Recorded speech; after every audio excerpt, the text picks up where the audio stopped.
Which Muslim country helped America before it even became a country? Most people have no idea, but the first nation to officially recognize the United States wasn't France. It wasn't Britain. It wasn't any European power. It was Morocco, yes, a Muslim country, a North African kingdom that made history by seeing America when no one else would. Let's go back to the year 1777. The American colonies were deep in the Revolutionary War, fighting against the British Empire with no guarantee of survival. The world watched in silence, unsure if this bold experiment called America would even last. Most nations refused to get involved, but Morocco did something remarkable. Sultan Mohammed III made a bold and unexpected move. He issued a decree welcoming American merchant ships into Moroccan ports. That one decision, it made Morocco the first country in the world to formally recognize the independence of the United States. Before the Constitution, before the first U.S. president, before there was a single embassy, a Muslim nation stepped up and said, "We see you." And this wasn't just symbolic. By 1786, the alliance was formalized in writing. The Treaty of Peace and Friendship was signed by two key American figures, Thomas Jefferson and John Adams, on behalf of a young, uncertain America. This treaty wasn't just the start of diplomacy. It's now the oldest active treaty in American history.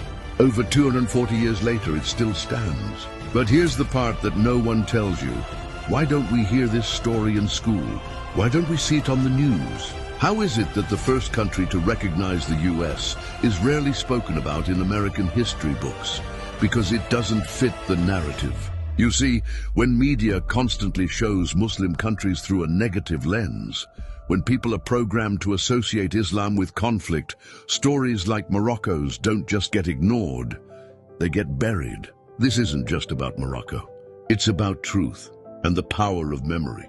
It's about how easy it is to forget those who helped you when you were weak, because the world tells you to fear them now that you're strong. It's about how global politics, driven by profit, power, and propaganda, can erase centuries of diplomacy with one headline.